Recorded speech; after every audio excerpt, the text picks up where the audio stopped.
सभी बच्चों को जय हिंद। मैं सुरेश सुके, व्याख्याता, शासकीय बहुउद्देशीय बालक उच्चतर माध्यमिक विद्यालय कोंटा, जिला सुकमा, छत्तीसगढ़। बच्चों, आज हम कक्षा 12वीं विषय भूगोल वार्षिक परीक्षा 2021 के सेट बी के अति लघुत्तरीय प्रश्न एवं लघुत्तरीय प्रश्नों का अभ्यास करेंगे। प्रश्न क्रमांक 1, कृषि की परिभाषा दीजिए।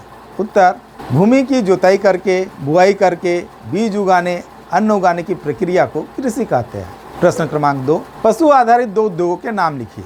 उत्तर, पशु आधारित दो उद्योगों के नाम इस प्रकार है। पहला, दुग्ध व्यवसाय और दूसरा चमड़ा एकत्र करना। प्रश्न क्रमांक 3, फुटकर व्यापार शब्द की परिभाषा लिखिए।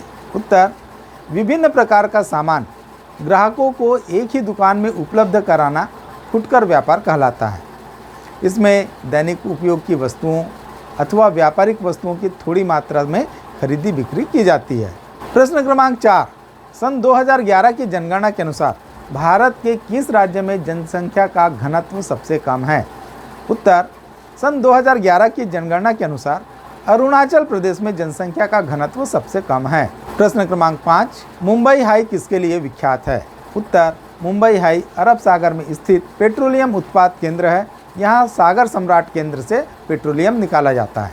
प्रश्न क्रमांक 6, भारत में सबसे बड़ा गेहूं उत्पादन में अग्रणी राज्य कौन सा है? उत्तर, भारत में सबसे बड़ा गेहूं उत्पादन में अग्रणी राज्य पंजाब है।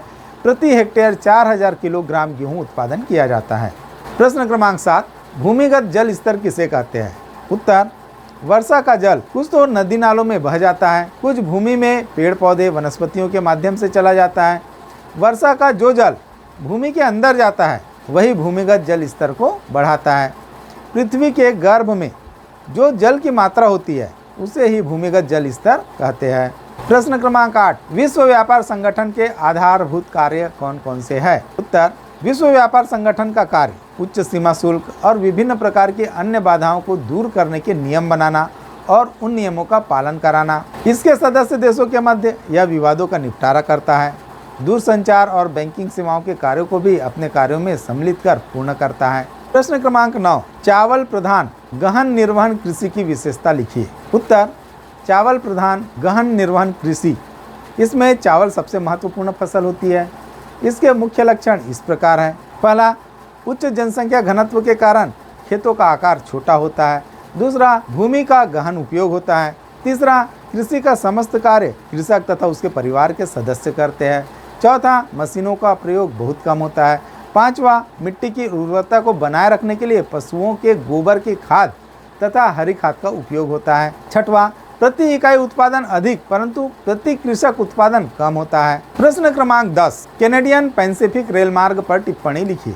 उत्तर, कैनेडियन पैसिफिक रेल मार्ग, यह रेल मार्ग दक्षिणी कनाडा में संयुक्त राज्य अमेरिका की राजनीतिक सीमा के सहारे पूर्व से पश्चिम तक जाता है। यह रेल मार्ग पहला, कनाडा के पूर्वी तट पर स्थित सेंट लॉरेंस से पश्चिमी तट पर स्थित वैंकूवर तक जाता है। दूसरा, रॉकी पर्वत को किफिंग हार्स दर्रे के द्वारा पार करता है। तीसरा, इस मार्ग से फल, दूध, मांस, गेहूं, लकड़ी, खनिज पदार्थ का व्यापार होता है। चौथा, विनिपेग इस मार्ग पर स्थित मुख्य अनाज की मंडी है।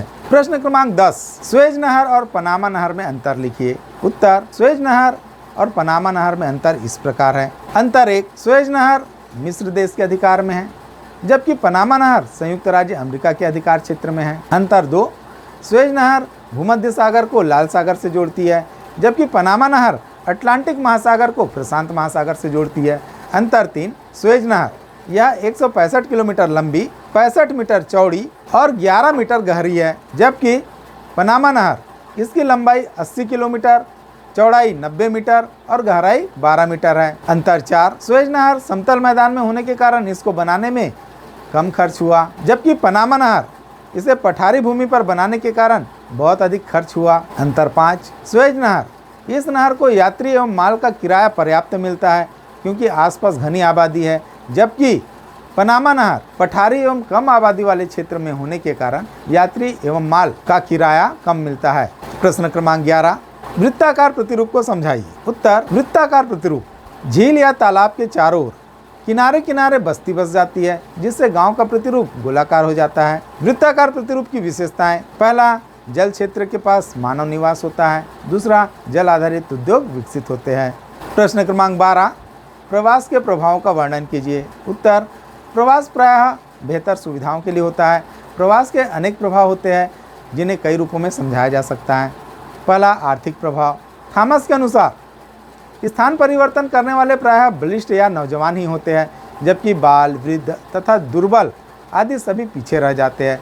नौजवान लोग जिस देश में पहुंचते हैं उसे शक्तिशाली बनाकर उसका आर्थिक विकास करते हैं, जबकि बच्चे, बूढ़े व दुर्बल लोगों की कार्य क्षमता कम होने के कारण उनके अपने देश का आर्थिक विकास पिछड़ जाता है। प्रवास से विदेशी मुद्रा प्राप्त होती है। सन 2002 में भारत ने प्रवासियों से 110 खरब अमेरिकी डॉलर प्राप्त किए थे। दूसरा, सामाजिक प्रभाव। प्रवासियों द्वारा सामाजिक रूप से अनेक परिवर्तन किए जाते हैं। जहां अप्रवासी बहुसंख्यक तथा शक्तिशाली होते हैं, किंतु देशवासी कम और शक्तिहीन हो तो उस देश की संस्कृति नष्ट हो जाती है और वहां अप्रवासियों की संस्कृति अपना आधिपत्य जमा लेता है। भारत पर अंग्रेजी सभ्यता की छाप स्पष्ट रूप से दिखाई देती है। इसके विपरीत यदि अप्रवासी लोग ऐसे देशों में पहुंचते हैं जहां के निवासी इतने शक्तिशाली है कि उन्हें हटाया नहीं जा सकता, तो नए आने वालों की संस्कृति में ही देशवासी मिल जाते हैं। उदाहरणार्थ, भारतीयों ने अब सभी विदेशी संस्कृतियों को अपने में समाविष्ट कर लिया है। तीसरा, जनांकीय प्रभाव। प्रवास से जनसंख्या के वितरण पर प्रभाव पड़ता है।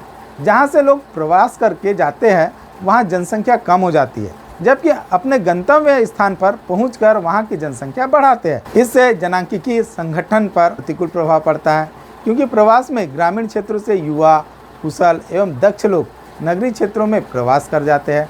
प्रवास में आयु एवं लिंग संरचना में असंतुलन उत्पन्न होता है। ऐसा उदाहरण उत्तराखंड, राजस्थान, मध्य प्रदेश एवं पूर्वी महाराष्ट्र में मिलता है, क्योंकि यहाँ से बहुत लोग प्रवास करते हैं। चौथा, पर्यावरणीय प्रभाव। प्रवास के पर्यावरणीय प्रभाव बहुत गंभीर होते हैं। प्रायः प्रवास नगरीय क्षेत्रों की ओर होता है, जिससे यहाँ आवास की समस्या विकराल रूप ले लेती है। परिणाम स्वरूप गंदी बस्तियों का जन्म होता है।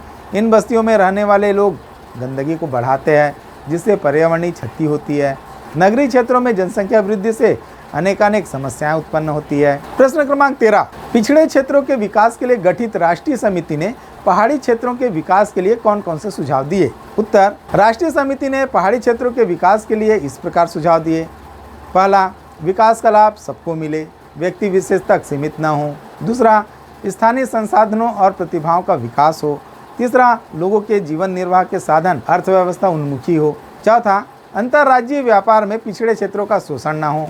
पांचवा, पिछड़े क्षेत्रों की बाजार व्यवस्था को सुधार कर श्रमिक लाभ योग्य बनाया जाए। छठवां, प्रत्येक विकास कार्यक्रम के साथ पारिस्थितिक संतुलन बनाए रखना आवश्यक है। पहाड़ी क्षेत्रों में बागवानी विकास, रोपण कृषि, पशुपालन, मुर्गी पालन, वानिकी, लघु तथा ग्रामीण उद्योग का विकास करने के लिए स्थानीय संसाधनों को उपयोग में लाने के उद्देश्य से बनाए गए। तो बच्चों, इसी के साथ ही हमारी आज की क्लास यहीं पर समाप्त होती है। मैं उम्मीद करता हूँ आपको मेरी क्लास पसंद आई होगी। इसे ज़्यादा से ज़्यादा लाइक करें, शेयर करें और सब्सक्राइब करें। धन्यवाद। जय हिंद।